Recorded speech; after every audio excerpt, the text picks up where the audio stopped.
हमारे सभी मित्रों को मेरा सादर नमस्कार। मित्रों, आज के अपने इस वीडियो में हम हिंदी व्याकरण के अंतर्गत बहुत ही महत्वपूर्ण टॉपिक है अलंकार। अलंकार को आज यहाँ पर हम समझने का प्रयास करेंगे। मित्रों, अलंकार से संबंधित प्रश्न बहुत सी जो प्रतियोगी परीक्षाएं होती हैं, नौकरी के लिए हम टेस्ट देते हैं, उसमें भी ये अलंकार से संबंधित प्रश्न पूछे जाते हैं। और जो विभिन्न बोर्ड हैं कक्षा 9 और 10 के, उसमें हिंदी की परीक्षाओं में भी ये प्रश्न अलंकार से संबंधित पूछे जाते हैं। आज के वीडियो में हम हिंदी व्याकरण के अंतर्गत अलंकार को समझेंगे और अलंकार के अंतर्गत जो शब्दालंकार है उसमें हम अनुप्रास और यमक अलंकार को यहाँ समझने का प्रयास करेंगे। तो अलंकार किसे कहते हैं, सबसे पहले तो आप समझ लीजिए कि अलंकार का शाब्दिक अर्थ क्या होता है। तो अलंकार का शाब्दिक अर्थ होता है आभूषण। यह दो शब्दों से बना है। जो अलंकार शब्द है, अलम और कार दो शब्दों से मिलकर बना है। तो जिस प्रकार किसी स्त्री की शोभा आभूषणों से होती है, कोई स्त्री है वो आभूषणों से सुसज्जित होती है और उसकी सुंदरता आभूषणों से बढ़ जाती है, उसी प्रकार, ठीक उसी प्रकार से काव्य की शोभा, कविता की शोभा अलंकार से होती है। और इसे ऐसे भी समझ सकते हैं कि जो शब्द आपके वाक्यांश को अलंकृत करे वह अलंकार है। जो शब्द, जिन शब्दों से आपकी जो कविता है वो और सुंदर लगे और अच्छी लगे, पढ़ने में सुनने में अच्छी लगे, तो वो शब्द अलंकार के अंतर्गत आते हैं। तो अलंकार कहते किसे हैं समझ लीजिए। अलंकार वाक्यांश या काव्यांश, आप समझिए, चाहे काव्यांश मतलब कविता का अंश हो या किसी वाक्य का अंश हो, तो काव्यांश या वाक्यांश की सुंदरता को बढ़ाने वाले शब्द होते हैं अलंकार। जैसे अपने शब्दों के माध्यम से किसी की सुंदरता को चांद की उपाधि देना, यह बिना अलंकार के संभव नहीं है। तो भाषा को शब्दार्थ से सुसज्जित और सुंदर बनाने का काम अलंकार का है। इसलिए कहा गया है अलंकरोति इति अलंकार। जो अलंकृत करता है वही अलंकार है। अलंकार के प्रकार कितने होते हैं, टाइप्स ऑफ अलंकार कितने होते हैं, ये समझिए कि अलंकार के प्रकार कितने होते हैं। तो अलंकार मुख्यतः दो प्रकार के होते हैं, और शब्दालंकार और अर्थालंकार। ये दो प्रकार के जो हैं मुख्य होते हैं। लेकिन एक तीसरा भेद भी होता है जिसको उभया अलंकार कहते हैं, जिसमें ना शब्दों से चमत्कार उत्पन्न होता है ना अर्थों से। तो दोनों से ही समझ लीजिए, दोनों का जो कॉम्बिनेशन है वो उभय अलंकार है। तो अब उभय अलंकार तो ज़्यादा परीक्षा में नहीं पूछा जाता, शब्दालंकार और अर्थालंकार ही परीक्षा में पूछा जाता है। तो आप समझ लीजिए कि अलंकार के तीन प्रकार यहाँ पर अब आपके सम्मुख आ गए। कौन कौन से? शब्दालंकार, अर्थालंकार और उभय अलंकार। अब अलंकार के जो कौन कौन से प्रकार हैं, कौन से अलंकार में कौन कौन से उसके भेद हैं, वो आप देखिए। शब्दालंकार जो है, शब्दालंकार में जो है वो एक अनुप्रास अलंकार होता है, यमक अलंकार होता है, श्लेष अलंकार होता है, पुनरुक्ति, विवक्षा, ये जो हैं वो शब्दालंकार के अंतर्गत होते हैं। और अर्थालंकार के अंतर्गत उपमा, रूपक, उत्प्रेक्षा, मानवीकरण, विरोधाभास, संदेह, अतिशयोक्ति, ये अलंकार जो हैं वो अर्थालंकार के अंतर्गत आते हैं। ये समझ लीजिए, यहाँ पे जो शब्दालंकार में जो अलंकार हैं वो आपके ये जो अलंकार दिए हैं, ये यहाँ पे इधर ये आपके अनुप्रास, यमक, श्लेष, पुनरुक्ति, विवक्षा, वक्रोक्ति, ये शब्दालंकार हैं। और अर्थालंकार में उपमा, रूपक, उत्प्रेक्षा, मानवीकरण, विरोधाभास, संदेह, अतिशयोक्ति, उपमेय, उपमा, भ्रांतिमान, ये अलंकार आपके अर्थालंकार के अंतर्गत आते हैं। तो अब हम शब्दालंकार को पढ़ना प्रारंभ करेंगे। शब्दालंकार जो है वो क्या होता है? शब्द अलंकार, जैसे शब्द से ही आप समझ रहे हो, शब्द इसमें शब्द आया है, तो जो अलंकार शब्दों के माध्यम से काव्यों को अलंकृत करें उसे शब्द अलंकार कहते हैं। जहाँ पे शब्दों के द्वारा कविता की शोभा बढ़ जाती है, काव्य की शोभा बढ़ जाती है, उसको शब्द अलंकार कहते हैं। यानी आप समझिए किसी भी काव्य में कोई विशेष शब्द रखने से सौंदर्य आए और कोई पर्यायवाची शब्द रखने से लुप्त हो जाए तो यह शब्द अलंकार कहलाता है। शब्द अलंकार के जो मैंने भेद बताए उसमें जो महत्वपूर्ण हैं, जो परीक्षाओं में ज़्यादा पूछे जाते हैं, वो 3 हैं: अनुप्रास अलंकार, यमक अलंकार और श्लेष अलंकार। तो अभी हम सबसे पहले अनुप्रास अलंकार को समझेंगे। अनुप्रास अलंकार क्या है, किसे कहते हैं अनुप्रास अलंकार? तो अनुप्रास अलंकार जब किसी काव्य को सुंदर बनाने के लिए किसी वर्ण की आवृत्ति हो और वह अनुप्रास अलंकार कहलाता है। जब किसी वर्ण की आवृत्ति बार बार हो, कोई वर्ण है तो वर्ण आपके कौन कौन से होते हैं? तो क क ग घ ङ च छ ज झ य ट ठ ड ढ ण जो है ये वर्ण है।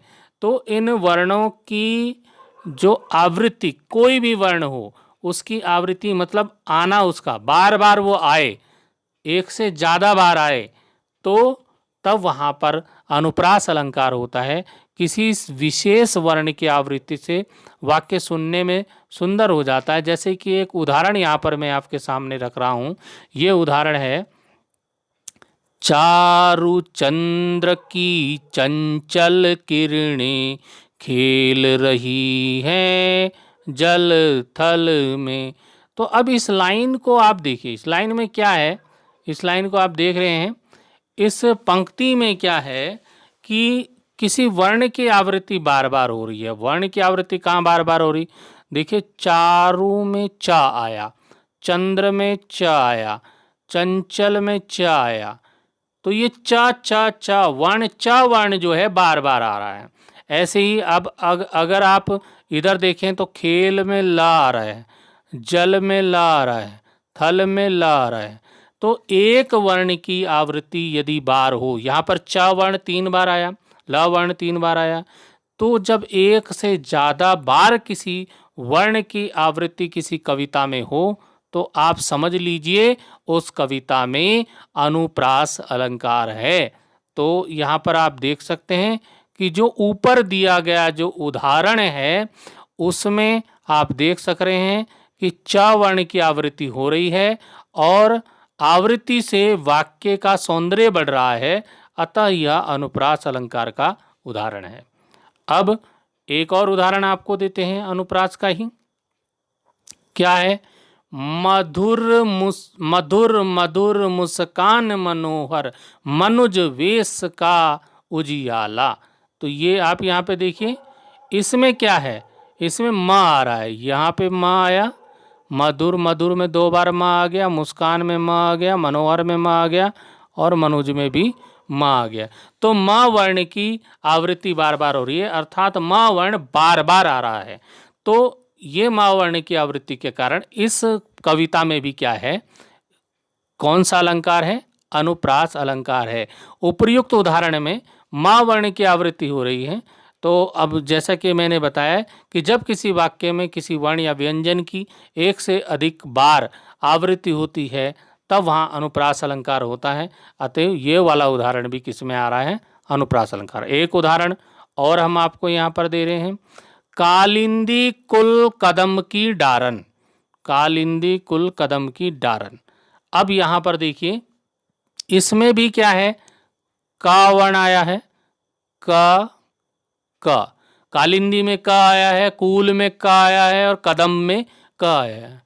तो ये इस उदाहरण में भी आप देख सकते हैं का वर्ण की आवृत्ति के कारण क्या हो रहा है, अनुप्रास अलंकार हो रहा है। तो आप ये समझ लीजिए।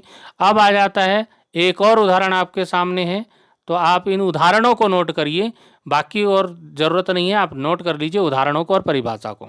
तो रघुपति राघव राजा राम पतित पावन सीताराम, ये सब ने सुना होगा। तो अब इसमें देखिए रघुपति, राघव, राजा, राम, इसमें क्या है, र आया है, र, र और रा। तो रघुपति में रा है, राघव में रा है, राजा में रा है, राम में भी रा है। तो र वर्ण की आवृत्ति बार बार इस उदाहरण में होने के कारण कौन सा अलंकार हो गया है, अनुप्रास अलंकार हो गया है। तो ऊपर दिए गए उदाहरण में जैसा कि आप देख सकते हैं, हर शब्द में र वर्ण की बार बार आवृत्ति हुई है, जिससे इस वाक्य की शोभा बढ़ गई है। साथ ही हम ये भी जानते हैं, जब किसी वाक्य में किसी एक वर्ण की आवृत्ति होती है तो उस वाक्य में अनुप्रास अलंकार होता है, अतः यह वाक्य भी अनुप्रास अलंकार के अंतर्गत आता है। ये आप अनुप्रास समझ गए होंगे। अब आते हैं हम यमक अलंकार। यमक अलंकार क्या होता है? तो शब्द अलंकार के अंतर्गत दूसरा जो अलंकार है वो यमक अलंकार है। यमक अलंकार किसको कहते हैं, यमक अलंकार में और अनुप्रास में क्या अंतर है, इसको भी आप यहां पर समझिए। जिस प्रकार अनुप्रास अलंकार में किसी एक वर्ण की आवृत्ति होती है, उसी प्रकार यमक अलंकार में किसी काव्य का सौंदर्य बढ़ाने के लिए एक शब्द की बार बार आवृत्ति होती है। समझ लीजिए, अनुप्रास अलंकार में क्या था, अनुप्रास अलंकार में था एक वर्ण की आवृत्ति बार बार होती है, यानी कि चा छा जा झा या टा टा डा डा, जो भी है आपके जो वर्ण हैं, वर्णमाला के जो वर्ण हैं, उन वर्णों की आवृत्ति एक से ज्यादा बार होती है, तो वहां अनुप्रास अलंकार होता है। लेकिन यमक में थोड़ा सा अंतर हो गया। यमक में अंतर ये हो गया, इसमें वर्ण की आवृत्ति नहीं हो रही है, इसमें शब्द की आवृत्ति हो रही है। शब्द, अब शब्द की आवृत्ति जब बार बार होगी, शब्द बार बार आएगा, तो वहां पर क्या हो जाएगा, यमक अलंकार हो जाएगा। लेकिन केवल एक ही शर्त काफी नहीं, एक शर्त और भी है साथ में, कि जो शब्द है वो बार बार आए, एक से ज्यादा बार आए, लेकिन उसका अर्थ अलग अलग होना चाहिए। ये नहीं कि जैसे एक जैसा शब्द तो आया लेकिन उसका अर्थ अलग अलग नहीं हुआ, अर्थ अलग होना चाहिए। तो ये समझिए, इसकी परिभाषा में किसी काव्य की सौंदर्य बढ़ाने के लिए एक शब्द की आवृत्ति बार बार होती है, दो बार प्रयोग किए गए शब्द का अर्थ अलग हो सकता है, उसका अर्थ अलग होना चाहिए। तो अब यहां पर एक उदाहरण है, काली घटा का घमंड घटा। बहुत महत्वपूर्ण उदाहरण है, कई बार परीक्षाओं में पूछा गया है ये, काली घटा का घमंड घटा।